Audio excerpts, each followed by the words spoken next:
My parents skipped my baby's funeral for my brother's pool party. The world, once vibrant with the soft coos and gentle gurgles of my daughter, had abruptly plunged into an abyss of silent, suffocating darkness.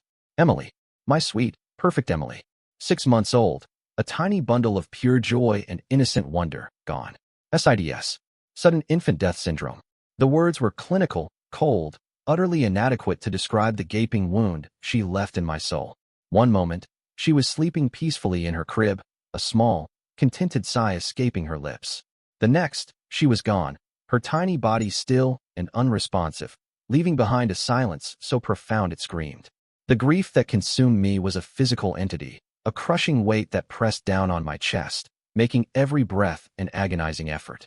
Days blurred into a haze of tears, sleepless nights, and the unbearable ache of an empty nursery. My husband, David, and I clung to each other, two shattered halves trying desperately to make sense of a world that had suddenly, cruelly, lost its brightest light. In the midst of this unimaginable sorrow, as we navigated the agonizing arrangements for Emily's funeral, a new, sharper pain began to fester, one born of betrayal. I had reached out to my family, my parents, Margaret and Richard, and my brother, Jason, expecting, at the very least, a semblance of comfort, a shared moment of grief for their granddaughter, their niece. I expected them to be there, to offer a shoulder to cry on, a quiet presence in the face of such unbearable loss. What I received instead was a cold, calculated absence, a deliberate choice that twisted the knife of my grief even deeper. The day of Emily's funeral dawned gray and bleak, mirroring the landscape of my soul. David and I stood by her tiny casket, a heartbreakingly small vessel for such immense sorrow, surrounded by a handful of close friends and David's supportive family. But my own family was conspicuously, painfully, absent. No Margaret, no Richard, no Jason. The empty chairs where they should have been screamed louder than any accusation. My heart, already shattered, splintered into a million more agonizing pieces. Later that day, the truth, delivered with a casual cruelty that made my blood run cold, solidified their betrayal. I managed to reach my mother on the phone, my voice raw with unshed tears and a desperate plea for explanation. "Mom," I choked out, "why weren't you there? Why didn't any of you come?" Her response was immediate, her voice tinged with an almost dismissive impatience, as if I were being unreasonable. "Oh, darling," she sighed. "We just couldn't miss Jason's engagement party. It was planned months ago, you know. A big affair by the pool." The words hung in the air, a grotesque juxtaposition. A funeral for my 6-month-old daughter versus a poolside engagement party. Then came the final, devastating blow, delivered with a casual indifference that made my stomach churn. "Besides," my mother continued, her voice hardening slightly, "it's just a baby. Your brother's party is more important.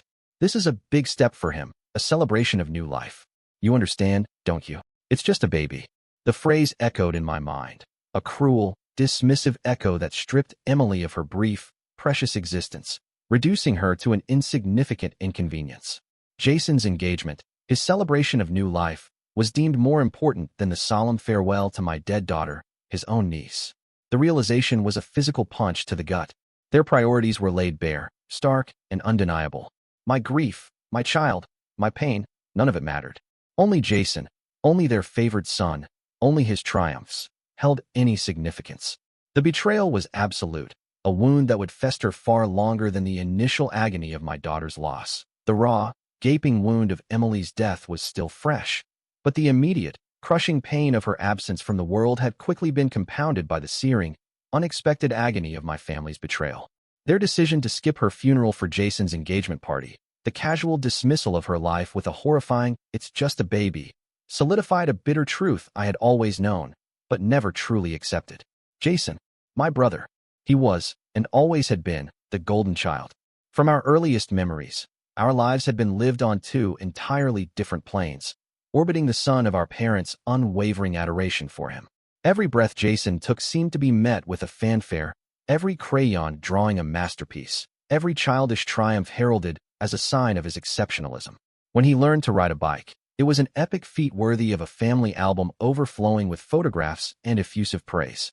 When he brought home a good report card, it was celebrated with a special dinner, his achievements recited like psalms.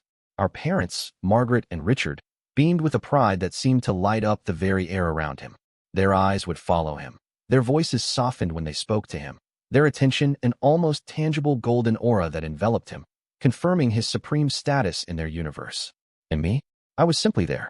My own achievements, however hard-won, were consistently ignored, minimized, or met with a polite, almost dismissive nod.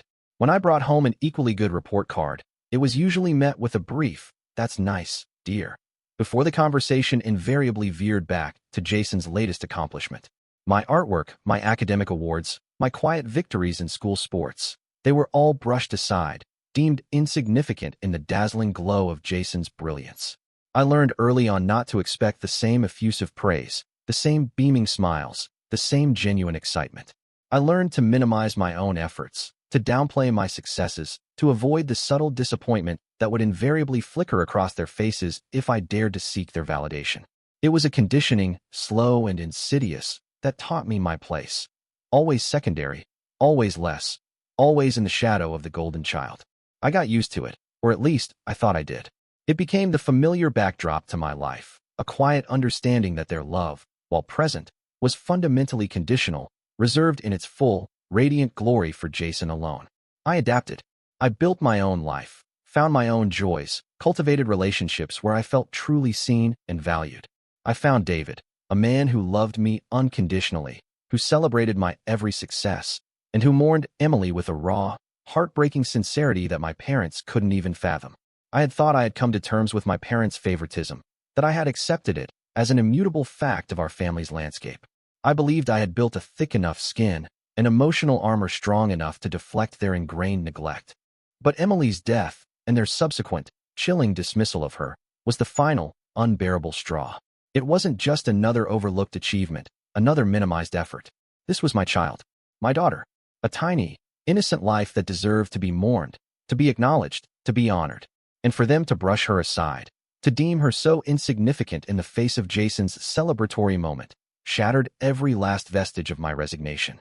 The quiet acceptance I had cultivated over decades crumbled into a fierce, righteous rage.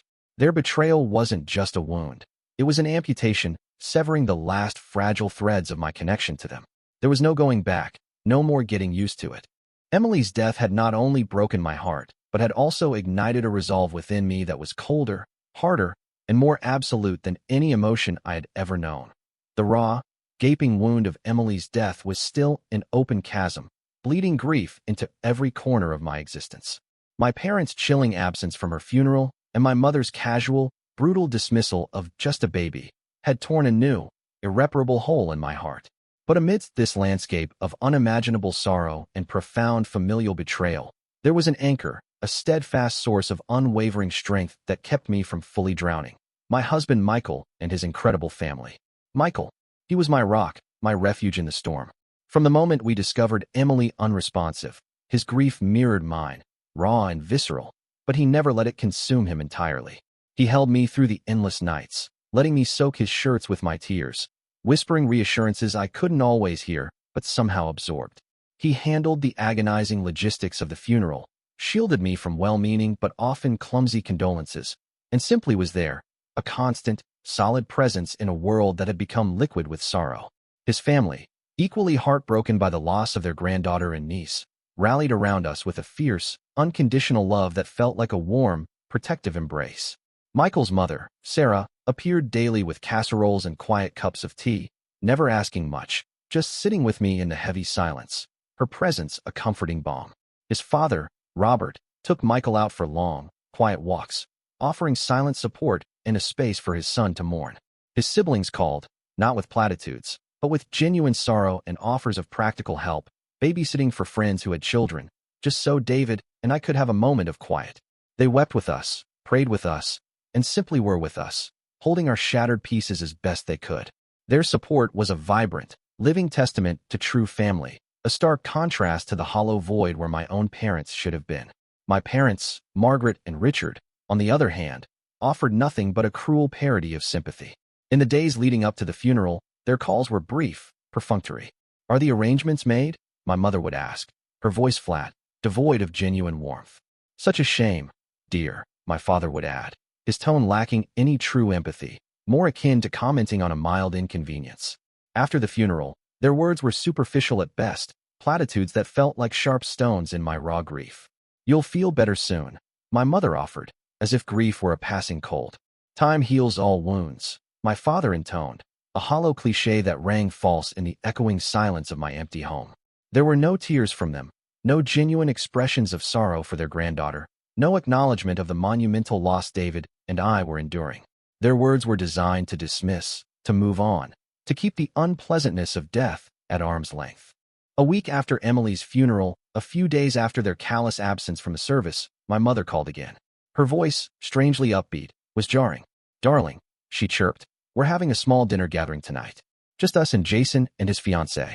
We thought it would be nice for you and Michael to come, to take your minds off things." The suggestion was delivered with an air of benevolent concern, but the underlying tone was clear. Snap out of it. Move on. Don't let your grief inconvenience us. Take our minds off things. The words felt like a fresh insult, a brutal dismissal of Emily's life, as if her entire existence and subsequent death could be shrugged off, forgotten over a meal. My mind flashed to the empty crib in Emily's nursery, to the tiny, untouched blankets, to the unbearable silence that filled our home. How could a dinner, a forced facade of normalcy, possibly take our minds off the gaping, bleeding wound of losing our child? It was in that moment, as I listened to my mother's cheerfully oblivious invitation, that a profound, undeniable realization solidified within me. This couldn't go on. The years of striving for their approval, of enduring their casual indifference and blatant favoritism towards Jason, had been a slow, insidious erosion of my self-worth. But this, their cold, calculated abandonment in my darkest hour, their utterly callous disregard for Emily's memory, had irrevocably shattered any remaining illusion of familial obligation. There was no going back. Their love was conditional, their sympathy shallow, and their priorities laid bare in the starkest, most painful way possible. The silent, suffocating presence of their indifference was a torment I could no longer endure. The realization was a cold, hard stone in my stomach, but it was also a turning point, a definitive break from a toxic dynamic that had, for too long, defined my understanding of family. The casual invitation to dinner, meant to take our minds off things, had been the final, definitive crack in the already shattered foundation of my relationship with my parents. It solidified the chilling realization that their profound indifference to Emily's death was not an anomaly, but the grotesque culmination of a lifetime of ingrained patterns. Michael, ever understanding, urged me to seek professional help for my grief, not just for Emily, but for the complex, suffocating weight of my family's betrayal. Reluctantly at first, I agreed, desperate for any flicker of light in the suffocating darkness. That's how I found myself in the quiet, unassuming office of Dr. Patrice, a grief counselor with kind eyes and a presence that felt both gentle and remarkably astute. Our initial sessions were a blur of raw, unadulterated sorrow. I spoke endlessly of Emily, of her tiny hands, her sweet smiles, the unbearable silence she left behind. Dr. Patrice listened patiently, her quiet empathy a comforting balm. But as weeks turned into months, and the initial, searing agony of grief began to dull into a constant, aching throb, our conversations began to shift. The topic, almost instinctively, veered towards my parents, towards the gaping wound their absence had carved into my already shattered heart. It started subtly, with frustrated laments about their lack of sympathy, their superficial condolences. "They just don't understand," I'd whisper, tears welling in my eyes. "They just keep telling me to move on." As I spoke, the dam began to break. The carefully constructed narratives of my childhood, the ones I had unconsciously built to explain away their behavior, started to crumble under Dr. Patrice's gentle yet persistent questioning. I began to reveal the long-standing patterns of favoritism towards Jason, a lifetime of his achievements being celebrated with fanfare, while mine were quietly ignored or actively minimized. I recounted countless examples, Jason's perfect grades lauded at family dinners, while my equally strong report cards received a perfunctory nod, his athletic trophies proudly displayed on the mantelpiece, while my academic awards were tucked away in a dusty box in my closet. I spoke of the subtle shifts in their tone when addressing him versus me, the constant feeling of being less, of perpetually striving for an approval that always seemed to be just out of my reach. Dr. Patrice would listen, occasionally interjecting with a soft, "And how did that make you feel in that moment?" Or, "What do you think that communicated to you about your value?" With each session, with each painful memory I unearthed and laid bare, a horrifying clarity began to emerge. Their behavior at Emily's funeral, their absence, my mother's casual dismissal of "just a baby," Their choice to prioritize Jason's engagement party was not an isolated incident of shocking insensitivity. It was the absolute, devastating culmination of a long-standing dynamic, a lifetime of devaluing me, of minimizing my pain, of seeing my accomplishments as secondary and my needs as an inconvenience. I realized, with a sickening jolt, that Emily's death had simply provided the ultimate test of their conditional love, and they had failed it spectacularly. Their inability to grieve with me, to even acknowledge the profound humanity of my lost child, stemmed directly from their lifelong pattern of devaluing me. If my life, my achievements, my very worth, had always been secondary, then how could the life of my child, an extension of me, be any different? The realization was excruciating, more painful than any individual slight, but it was also liberating. It stripped away the last vestiges of hope for a different relationship with them, freeing me from the endless, fruitless quest for their validation. The truth, finally unmasked in the quiet safety of Dr. Patrice's office, allowed me to see them, and my place within their world, with a terrifying, undeniable clarity. The raw, painful clarity I gained in Dr. Patrice's office, the undeniable realization that my parents' behavior was not merely insensitive, but a calculated culmination of a lifetime of devaluation, solidified into a cold, fierce resolve. The grief for Emily, though still a constant companion, now burned with a new kind of fire, a righteous anger. The silent suffering, the quiet acceptance of their casual cruelty, was over. I had spent too long minimizing my own pain, too long making myself small to fit into their narrow narrative. No more. The time for pretense, for diplomatic silences, was finished. My parents, oblivious to the profound shift within me, continued with their plans, their lives revolving, as always, around Jason's every milestone. The date of his engagement party, the very event they had prioritized over Emily's funeral, loomed large on the calendar. The invitation, sent weeks ago, felt like a deliberate taunt, a demand for my silent participation in their chosen celebration, a tacit agreement to forget the unforgivable slight against my daughter's memory. But I would not forget. I could not forget. The memory of Emily, so small and perfect in her tiny casket, haunted my every waking moment, a stark contrast to the image of my brother's poolside festivities. I made my decision with a chilling clarity. I would not attend Jason's engagement party. This wasn't about petty revenge. It was about drawing a line in the sand, a definitive boundary that declared my daughter's life, and my pain, mattered. It was about forcing them, for the very first time, to acknowledge the gaping wound their actions had inflicted. I wanted them to feel the weight of my absence, to confront the silent accusation of an empty chair where their grieving daughter should have been.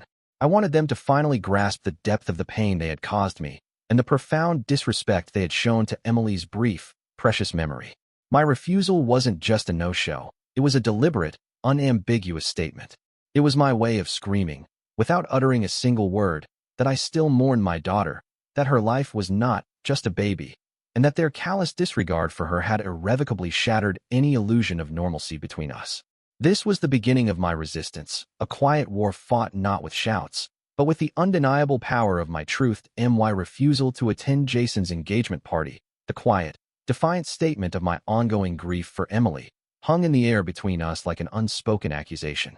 I knew it had landed, that it had caused a ripple in their carefully constructed world of celebration and self-congratulation. But a single act of defiance wasn't enough. The truth I had unearthed in Dr. Patrice's office, the realization that their behavior was a lifelong pattern, demanded more. If I was going to sever ties, if I was going to expose the depth of their cruelty, I needed more than just my emotional truth. I needed undeniable, tangible proof. I needed to show them, and perhaps myself, just how deep their favoritism and neglect had always run. I began my grim excavation in the dusty corners of my attic, in the seldom opened boxes that housed the forgotten artifacts of my childhood. It was a painful, cathartic process, each item a small, sharp stab of memory. I sifted through old school projects, faded birthday cards, and countless photographs, searching for the subtle, insidious evidence of their preferential treatment towards Jason and their consistent devaluation of me. The task felt like an archaeological dig into my own emotional history, unearthing relics of a past I had largely suppressed. First, there were the photographs. Album after album, crammed with smiling faces. Jason, invariably front and center, often perched on my father's shoulders or beaming proudly beside my mother, holding up a gleaming trophy. His birthday parties were meticulously documented, every friend, every cake, every gift captured in vibrant detail. My own birthday photos, when they existed, were sparse, often blurry, as if taken as an afterthought. There were countless pictures of Jason at his various sporting events, cheering parents in the background, their faces alight with pride. And then there were mine, a lone figure on the periphery, rarely the focus, often half hidden behind someone else, my parents' faces in the background, typically looking distracted or simply absent. I found one particularly stark example, a photo of Jason's 8th grade graduation, full of family and celebratory fanfare, contrasted sharply with a single, grainy snapshot of my own high school graduation, taken from a distance, with only David in focus, my parents barely visible in the crowd, seemingly more interested in chatting with other parents. The visual disparity was damning, a silent testament to their emotional investment. Then came the old postcards and messages. I found a stack of postcards from family vacations, sent home to us when we were too young to travel. The messages to Jason were effusive, filled with affectionate nicknames and enthusiastic descriptions of their adventures, expressing how much they missed their little champ. The postcards addressed to me, however, were brief, formal, often generic greetings, signed simply Love, Mom and Dad, devoid of any personal touch or expressed longing. There were old handwritten notes, tucked into my childhood journals, simple reminders of chores, while Jason's had encouraging words about upcoming games or praise for a recent achievement. The cumulative effect was heartbreaking, a clear demonstration of the emotional distance they had always maintained with me, even in written form. I painstakingly compiled a chronology of events, a timeline that laid bare the systematic nature of their favoritism and neglect. I listed every significant milestone, Jason's birthday parties versus mine, his awards ceremonies versus my unacknowledged accomplishments, instances of emotional support he received versus the dismissive comments I endured. I included dates, specific examples, and descriptions of their reactions, or lack thereof. It was a cold, hard document, stripped of emotion, presenting only the unvarnished facts. The sheer volume of evidence, the undeniable pattern that emerged from this chronology, was overwhelming. It confirmed, beyond a shadow of a doubt, that Emily's funeral had not been an isolated act of cruelty, but the tragic, inevitable culmination of a lifetime of ingrained behavior. This wasn't just my perception. It was a verifiable, documented truth, and it would serve as my weapon in the silent war for my own peace. The chronological evidence I compiled, a stark timeline of neglect and favoritism, provided a cold, hard truth that resonated deeply within me. But the most glaring, most recent, and most painful omission from that timeline was their absence from Emily's funeral. My refusal to attend Jason's engagement party had sent ripples, I knew, but to truly expose the depth of their betrayal, I needed to understand what they had told others. I needed to know how they justified prioritizing a poolside party over the burial of their own granddaughter. I began making discreet phone calls, reaching out to relatives who had attended Emily's somber service. These were the ones who had offered genuine condolences, whose eyes had held true sympathy as they watched David and me navigate the unbearable ritual. They had seen the empty chairs where my parents and brother should have been, and I felt certain they must have wondered why. The conversations were delicate, tinged with sadness, as we revisited the painful memory of Emily's farewell. With each call, a consistent, infuriating narrative emerged, a narrative spun by my parents to absolve themselves of blame. "Oh, Karen, I was so sorry your parents couldn't make it," my Aunt Carol, a kind-hearted woman who had wept openly at the funeral, murmured during one call. "Your mother told me Richard wasn't feeling well, and they couldn't possibly leave him. Such a shame." My cousin, Sarah, echoed a similar sentiment. "Mom said your dad had a sudden flare-up of his old back trouble, and they were worried about him traveling." Another distant uncle mentioned that he'd heard my father had been under the weather. The truth hit me with the force of a cold, calculated lie. My parents had told everyone, every single relative who inquired about their absence from Emily's funeral, that they couldn't come due to my father's health problems. A sudden, debilitating illness that conveniently prevented them from attending their granddaughter's burial, yet somehow didn't prevent them from attending a lively poolside engagement party just a few hours later. It was a flimsy, transparent excuse designed to elicit sympathy, to maintain their veneer of respectable concern, and to deflect any potential judgment from the wider family. The realization ignited a fresh surge of incandescent fury. They weren't just indifferent, they were deceitful. They weren't just neglectful, they were manipulative. They were ashamed of the truth, ashamed to admit they had chosen a frivolous celebration over a sacred farewell, ashamed to admit their blatant favoritism for Jason trumped their love for their own daughter and granddaughter. The lie, spoken to so many, compounded their initial betrayal, revealing a desperate attempt to control the narrative, to save face at the expense of my enduring pain and Emily's memory. The mask they wore, that of concerned but regrettably indisposed parents, was a carefully crafted deception, and now, armed with this knowledge, I was ready to rip it off. Their shame, their desperate need to avoid public scrutiny, would be their ultimate undoing. The truth about their lie, the knowledge that they had spun a fabricated story about my father's health to excuse their absence from Emily's funeral, hardened my resolve. The quiet calls to relatives had confirmed their deceit, cementing my decision to confront them, not in anger, but with a cold, clear presentation of facts. This wasn't about screaming or crying. It was about laying bare the undeniable reality of their behavior. I set up a meeting, a neutral ground at a quiet cafe, far from the familiar confines of their home or mine. The atmosphere was strained from the moment they arrived, their faces etched with a mixture of defensiveness and a wary curiosity. My mother's smile was brittle, my father's jaw set in a familiar, unyielding line. They expected an emotional outburst, perhaps a tearful plea for understanding. What I brought instead was documentation. I laid them out on the small, round table. First, a single, cherished photo of Emily, her tiny face beaming with the innocent joy she had brought into our lives. Her eyes, wide and curious, seemed to look directly at them, a silent accusation. My throat tightened, but I held back the tears, focusing on the task at hand. Next to it, I placed the meticulously compiled timeline I had created, a chronological record of their favoritism and neglect spanning decades. Each entry was concise, factual, stripped of emotion, a cold, hard account of forgotten birthdays, minimized achievements, and Jason's endless parade of triumphs. Their eyes scanned the pages, a flicker of discomfort, then denial, crossing their faces. Then, I pushed across a folded letter, my own words, carefully chosen, devoid of accusation, but firm in their message. It wasn't a rant. It was a clear explanation of how their consistent patterns of devaluation, culminating in their absence from Emily's funeral and my mother's casual dismissal of her, had profoundly devalued my daughter's brief life and dismissed the agonizing depth of my pain. I spoke of Emily not as just a baby, but as a beloved individual, a precious part of our family who deserved to be mourned and honored. I made it clear that their actions had not only hurt me, but had shown a profound disrespect for her memory. My mother's face was already pale, her eyes darting nervously between the photo, the timeline, and my impassive expression. My father, typically unshakable, sat rigid, his gaze fixed on the table, refusing to meet mine. Then, for the final piece of undeniable evidence, I pulled out my phone. I showed them the screenshots of Jason at the poolside party, taken during Emily's funeral. There he was, beaming, holding a drink, surrounded by laughing friends, the epitome of celebration. The timestamps were clear, undeniable proof of his presence there, at the very moment we were burying his niece, while they had told relatives they were tending to my father's fictional illness.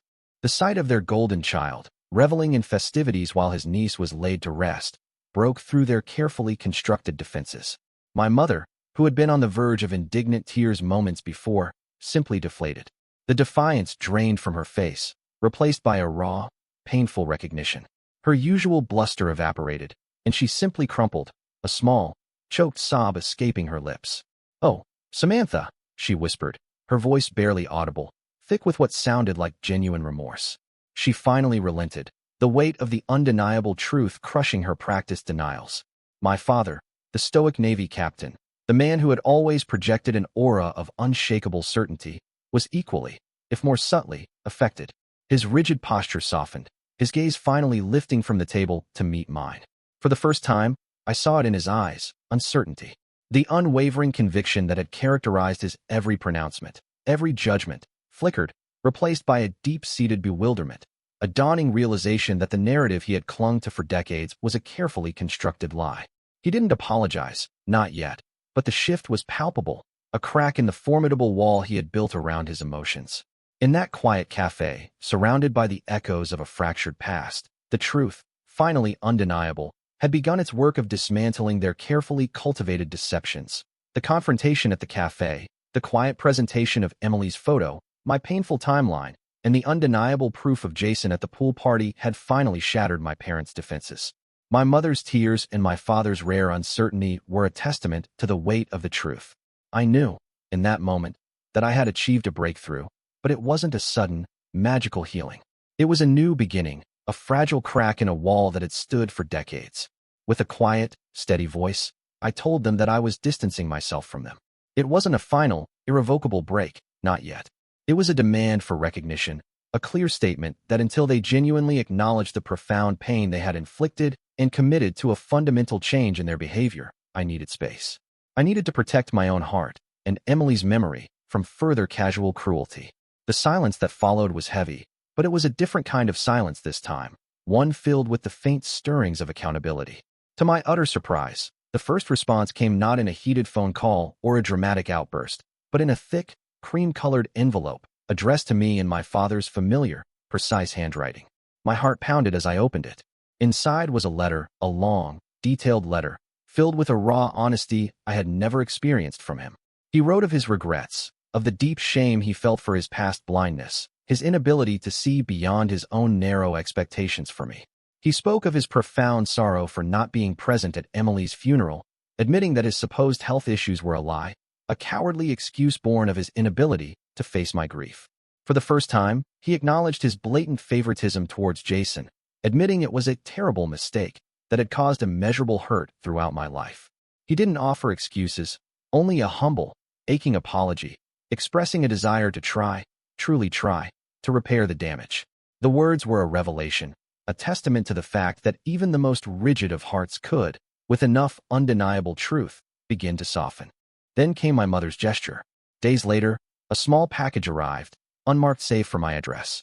Inside, nestled in velvet, was a delicate silver necklace, a tiny, exquisitely crafted pendant in the shape of a rosebud.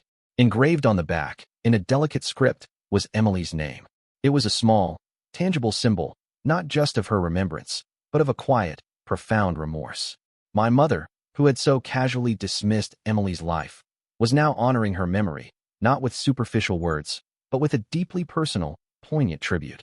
It wasn't an apology in words, but a silent, heartfelt plea for forgiveness, a recognition of Emily's significance that brought tears to my eyes. The most unexpected gesture, however, came from Jason. He called, his voice uncharacteristically subdued, almost nervous.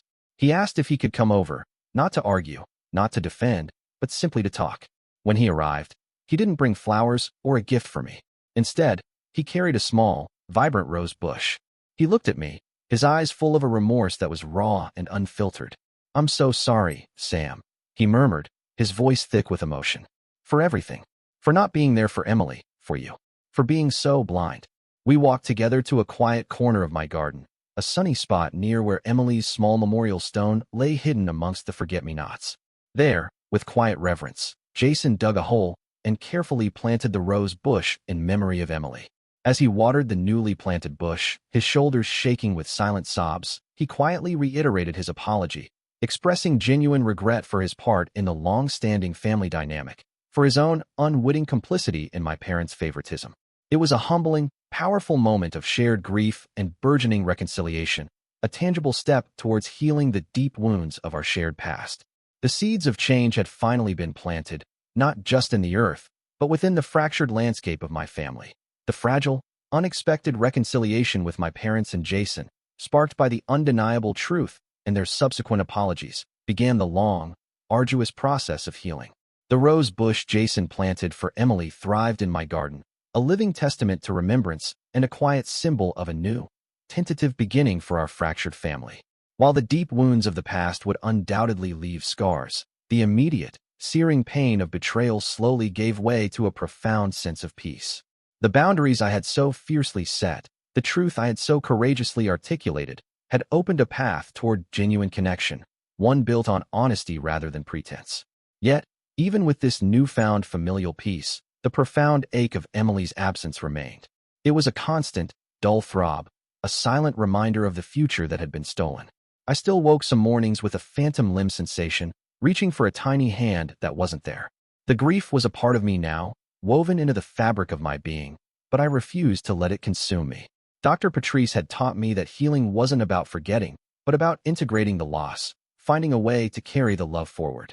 It was this understanding that led me to seek a new purpose, a way to channel my enduring sorrow into something meaningful, something that honored Emily's brief, beautiful life. I found it in a small, unassuming office building on the outskirts of town, an organization dedicated to supporting parents who have lost a child. The moment I walked through their doors, a sense of belonging, of profound understanding, washed over me. Here, my pain was not a burden to be dismissed, but a shared experience, a quiet language understood by all.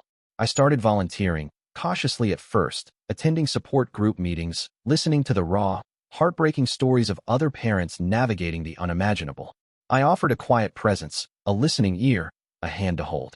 Gradually, tentatively, I began to share my own story, the agony of SIDS, the crushing weight of grief, and the unexpected journey of familial betrayal and subsequent reconciliation.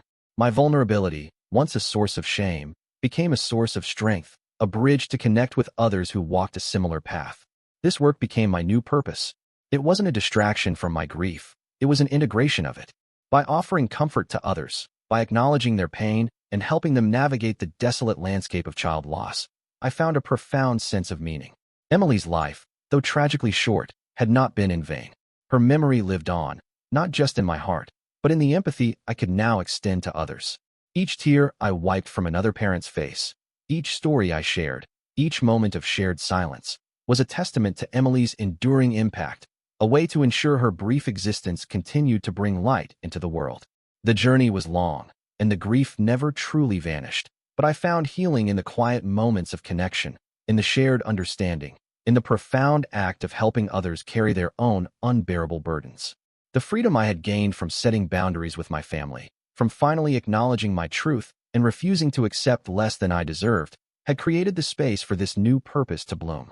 It allowed me to move forward, not by leaving Emily behind, but by carrying her memory with me, transforming my deepest sorrow into a wellspring of compassion and strength. My life, once defined by loss and the shadow of neglect, was now imbued with a quiet power, a profound sense of purpose that honored Emily's memory in the most meaningful way possible.